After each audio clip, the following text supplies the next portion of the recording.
చందమామ కథలు. అదృష్టం తెచ్చిన ఆకులు. ఒక దూరదేశంలోని జాగీరులో ఇద్దరు అన్నదమ్ములు ఉండేవాళ్ళు.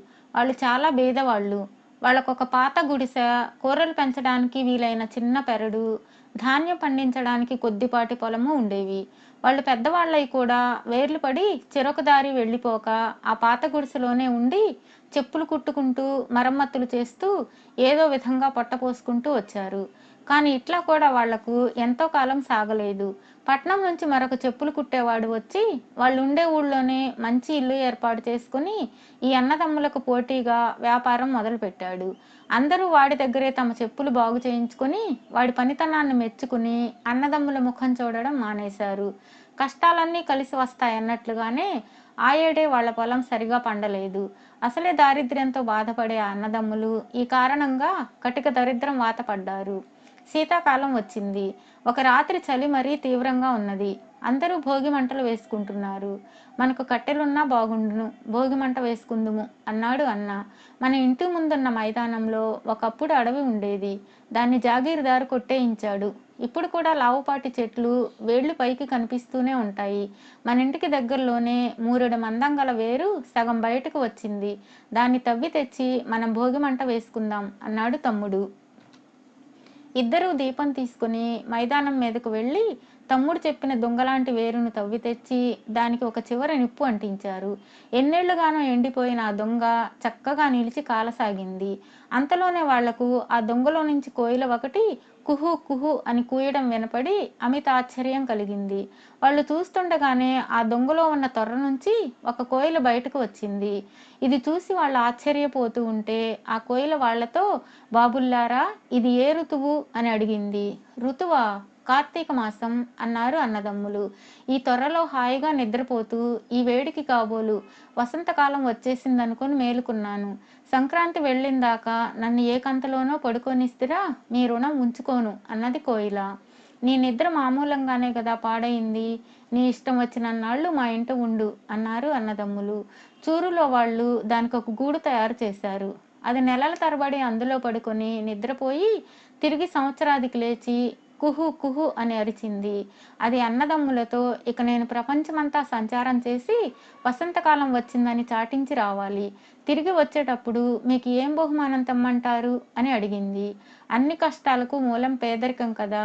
మా పేదరికం తీరేటట్టు ఎక్కడన్నా ఒక మంచి ముత్యం గాని రత్నం గాని దొరికితే తెచ్చి పెడుదు. ప్రపంచమంతా సంచారం చేసే నీకు ఆ మాత్రం తెలియకుండా ఉంటుందా అన్నాడు అన్న. ముత్యాలు రత్నాలు ఉండే చోటికి నేను వెళ్ళను. అందుచేత వాటి గొడవ నాకు నిజంగా తెలియదు. నేను తిరిగే అడవులు అరణ్యాలు లాంటి వాటిలో రెండు విడ్డూరమైన చెట్లు ఉన్నాయి. ఒకదాని ఆకులు పండి రాలుతూనే బంగారపు ఆకులుగా మారిపోతాయి. పండి రాలినాక అవి ఎత్తుకెత్తు మేల్మి బంగారమే ఉంటాయి. దానికి దగ్గర మరొక చెట్టు ఉన్నది. దాని ఆకులు ఎప్పుడూ ఆకుపచ్చగానే ఉంటాయి. కోసినా కూడా అవి వాడవు, ఎండవు, రంగులు కూడా మారవు. ఆకు దగ్గర ఉంచుకున్న వాడికి ఎలాంటి చీకు చింత ఉండదు. ఈ ఆకుల్లో ఏది కావాలన్నా నేను తీసుకురాగలను అన్నది కోయిల. అయితే నాకు బంగారు ఆకు తీసుకురా అన్నాడు అన్న ఆత్రంగా. నాకు వాడని ఆకు తీసుకురా అన్నాడు తమ్ముడు. మరుక్షణమే కోయిల తుర్రుమని పారిపోయింది. దూరాన దాని కుహు కుహు ధ్వని వినబడుతూనే ఉంది. తిరిగి వర్షాలు ఆరంభమయ్యే సమయానికి కోయిల తిరిగి వచ్చింది. దాని ముక్కులో రెండు ఆకులున్నాయి. ఒకటి బంగారు ఆకు, రెండోది మామూలు ఆకు. బంగారు ఆకును అన్న, మామూలు ఆకును తమ్ముడు తీసుకున్నారు. మళ్ళీ వచ్చే ఏడు ఇదే సమయానికి ఇలాగే ఆకులు తెచ్చి ఇస్తాను అని చెప్పి కోయిల వెళ్ళిపోయింది. బంగారు ఆకు చేతికి వచ్చాక అన్నకు తమ్ముడి పైన చాలా రోత పుట్టింది. వీడింకేం బాగుపడతాడు, వీడిని శని పట్టాడు, అందుకే వెధవ ఆకు తెప్పించుకున్నాడు. వీడి శనే నాకు ఇంతకాలము అంటింది అనుకుని అన్న తమ్ముడి నుంచి వేరుపడి తన చెప్పుల పని తాను చేసుకోసాగాడు. అన్న దగ్గర బంగారం చేరిందని తెలియగానే అంతకాలము అతన్ని పెళ్లాడడానికి ఒప్పుకోని మనిషి తనంతట తానే పెళ్లాడతానని వచ్చింది. పట్నపు చెప్పులు కుట్టేవాడు అన్నను తన పనిలో భాగస్వామిగా తీసుకున్నాడు. అన్న ఈ విధంగా బాగుపడితే తమ్ముడి పరిస్థితి మరింత అధ్వాన్నమైంది. అతనికి ఇల్లు పెరడు మాత్రమే మిగిలింది. అతను చెప్పులు కుట్టే పని మానేసి పెరట్లో కూరలు పండిస్తూ మైదానం మధ్యగా ప్రవహించే వాగుగట్ల వెంబడి దొరికే రకరకాల దుంపలు, కాయలు, ఆకులు ఏరి ఏదో విధంగా పొట్టపోసుకునేవాడు. అందరూ తనను చాలా హీనంగా చూస్తున్నారని గాని, తను ఎన్నడూ ఎరగనంత దారిద్ర్యం అనుభవిస్తున్నానని గాని, తన అన్న కూడా తనకు దూరమయ్యాడని గాని అతనెన్నడూ బాధపడి ఎరగడు. మీది మిక్కిలి తనకు జీవితంలో ఎలాంటి లోటు లేనట్లు కనబడేవాడు. ఇది ఇట్లా ఉండగా ఆ ఊరి జాగీరుదారు రాజసభలో తన ఉద్యోగం పోగొట్టుకుని మైదానం అవతల చివరనున్న తన భవనానికి తిరిగి వచ్చాడు. ఉద్యోగం పోవడం ఒకటే కాదు, జాగీర్దార్కు శత్రువులు చాలా అవమానం కూడా కలిగించి రాజధానిలో తల ఎత్తుకు తిరగడానికి లేకుండా చేశారు. అందుచేత ఆయన తన జాగీరుకు తిరిగి వచ్చి అహోరాత్రాలు అవమానంతో కుమిలిపోసాగాడు. ఒకనాడు జాగీర్దారు మైదానం మీద ఒంటరిగా పచారులు చేస్తూ ఉండగా వాగు సమీపంలో అతనికి తమ్ముడు కనబడ్డాడు. ఇద్దరూ కాసేపు మాట్లాడుకున్నారు. అంతలోనే జాగీర్దారు మనసులో ఉన్న భారమంతా దిగిపోయినట్లయింది. ఆయన ఇంటికి వెళ్ళేసరికి ఆయన నౌకర్లు భృత్యులు ఆయనను గుర్తించలేకపోయారు. ఆయన చాలా ఉత్సాహంలో ఉన్నాడు. నౌకర్లందరినీ పలకరించి సరదాగా కబుర్లు చెప్పాడు. వేటకు ప్రయత్నాలు చేశాడు. తన జాగీర్లో ఉండే వాళ్ళందరికీ అప్పుడప్పుడు విందులు వినోదాలు ఏర్పాటు చేశాడు. జాగీర్దారులో కలిగిన మార్పునకు కారణం తమ్ముడితో అతను మాట్లాడమేనన్నది ఊరంతా పొక్కిపోయింది. అతని గుడిసెకు ధనికులు దరిద్రులు కూడా వచ్చి అతనితో మాట్లాడి తమ విచారాలన్నిటినీ పోగొట్టుకుని తమ శక్తి కొద్దీ అతనికి కానుకలిచ్చి వెళ్ళిపోసాగారు. తమ్ముడి ఖ్యాతి రాజధానికి కూడా పాకింది. రాజుగారు అతన్ని తీసుకురమ్మని దూతలను పంపాడు. వాళ్ళు రాజుగారి వద్ద నుంచి వెళ్ళలేని బట్టలు ఆభరణాలు తెచ్చి కానుకగా ఇచ్చి తమ్ముడిని రాజధానికి ఆహ్వానించారు. అప్పటికి కోయిల అతనికి 4 ఆకులు తెచ్చి ఇచ్చింది. తమ్ముడు వాటిని తన గొంగళి మధ్య ఉంచి ఆ గొంగళిని 2గా మడిచి కుట్టి దాన్ని భుజాన వేసుకొని రాజుగారి అతిథిగా వెళ్ళాడు. రాజుగారు తమ్ముడిని పిలవడానికి కారణం ఉన్నది. రాజ్యం అయితే సుభిక్షంగానే ఉన్నది, కానీ ప్రజలలో ధనాశ పెరిగిపోయింది. పెద్దవాళ్లలో కూడా వంచన మోసాలు బలిసిపోయాయి. రాజుగారికి రోజు అనేక వందల ఫిర్యాదులు వస్తున్నాయి. ఫిర్యాదులు చేసేది గొప్పవాళ్లే. గొప్పవాళ్ల మీదనే ఫిర్యాదులు చేస్తున్నారు. రాజుగారు తన కొలువులో ఉన్న వారిలో ఒక్కడిని కూడా నమ్మలేకుండా ఉన్నారు. రాజుగారి కుటుంబంలో కూడా శాంతి లేదు. దివాణపు నౌకర్లందరూ దొంగలే. వాళ్ళ వెనక రాజు కుటుంబంలోని వారు ఎవరో ఒకరు ఉండడము, ఆ నౌకర్లను వెనకేసుకొచ్చి తమలో తాము కీచులాడుకోవటము నిత్యకృత్యమైపోయింది.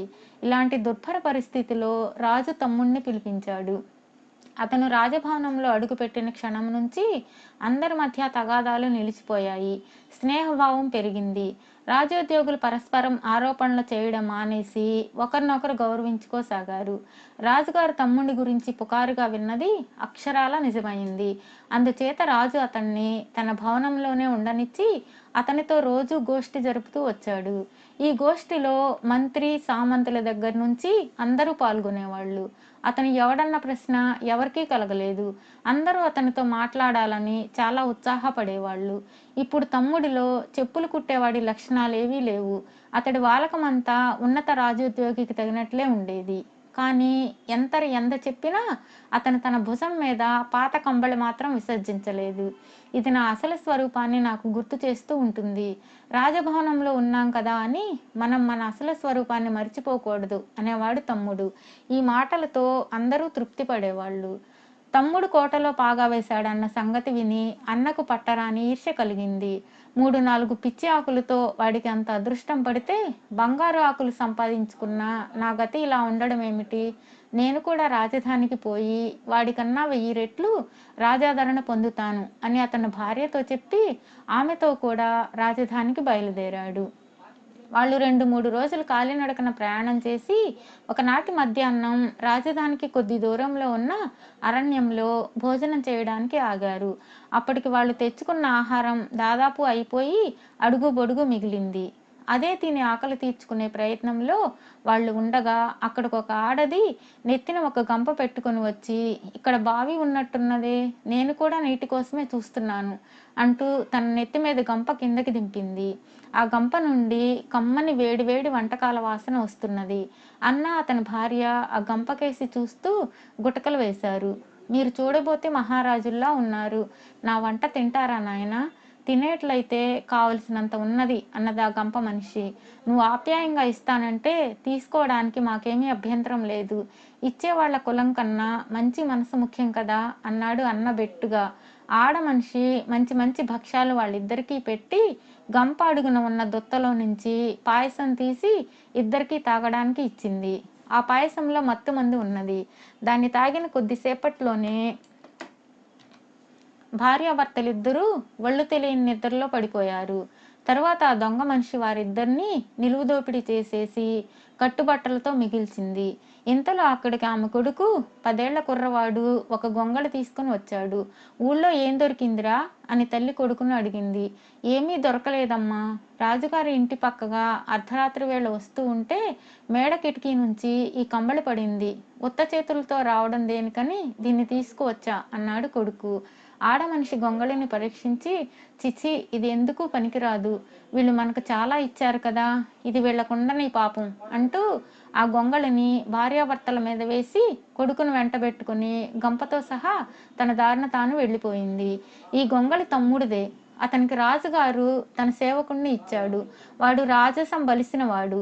ఆ గొంగళిని మీద వేసుకునేవాడు వద్ద తాను నౌకరీ చేయడం వాడికి చాలా అవమానం అనిపించింది. అందుచేత ఒక అర్ధరాత్రి తమ్ముడు నిద్రపోయేటప్పుడు వాడు ఆ గొంగళిని కిటికీ గుండా వీధిలోకి గిరవాటు వేశాడు. అడవిలో అన్నకు అర్ధరాత్రి అయ్యేదాకా మెలకువ రాలేదు. అతను నిద్రలేచి చలివేస్తుండడం గమనించి తన మీద ఉన్న పాత గంబళిని కప్పుకొని తన భార్యను లేపాడు. తమ సొత్తంతా ఆడమనిషి కాజేసుకుపోయినట్లు వాళ్లకు తెలిసిపోయింది. పోతే పోయిందిలే, పాడు సొత్తు. మనం అసలు రాజధానికని ఎందుకు బయలుదేరాం? అర్థం లేని పని. ఈ అడవిలో చూడు ఎంత ఆనందంగా ఉన్నదో. ఇక్కడే మనం చిన్న కుటీరం వేసుకుని ఉండిపోదాం అన్నాడు భార్యతో అన్న. ఈ మాటలకు భార్య కూడా సమ్మతించింది. ఇది జరిగిన మర్నాడు తెల్లవారగానే రాజు తన ఉద్యోగులందరితోనూ సభ చేసి తమ్ముణ్ణి పిలిపించాడు. అప్పటికే తమ్ముడు తన కంబళిపోయిన సంగతి గ్రహించి దానికోసం వెతకమని తన నౌకరుతో అన్నాడు. అతను ఎన్నడూ లేనిది ఈసారి నన్ను వీళ్ళెందుకు రమ్మంటున్నారు, ఏం నేరం చేశాను అని భయపడసాగాడు. రాజుగారికి కూడా ఈ చెప్పులు కుట్టుకునేవాడిని ఇన్నాళ్లుగా నా ఇంట ఎందుకు ఉంచుకున్నాను అన్న ఆలోచన వచ్చింది. ఆయన తన సభికులను అదే ప్రశ్న వేస్తే వాళ్ళు ఒకరి మీద ఒకరు ఆరోపణలు చేయసాగారు. ఒక్క క్షణంలో సభ కొట్లాటగా మారింది. ఈ కొట్లాటల మధ్య రాజుగారు తమ్ముడి కేసు చూసి, నువ్వేమిటి వినోదం చూస్తున్నావు, పో ముందు బయటకు అని గద్దించాడు. తమ్ముడు మారు మాట్లాడక కట్టుకున్న బట్టలతోనే బయటకు నడిచాడు. అతనికి తన గుడిసె గుర్తుకొచ్చింది. అక్కడికి పోదామని బయలుదేరాడు. అతను సాయంకాలం దాకా నడిచి అరణ్యంలో అన్న ఆపోటనే వేసుకున్న కుటీరాన్ని చేరాడు. అతనికి ఆకలి దహించుకుపోతున్నది. ఆ కుటీరంలో ఎవరో వంట చేస్తున్నారు. ఇంత తిండి తనకు కూడా పెడతారన్న ఆశతో లోపలికి అడుగుపెట్టి లోపల గురకపెట్టి నిద్రపోతున్న తన అన్నను, అతని పక్కనే కుప్పగా పడి ఉన్న తన గొంగళిని చూశాడు.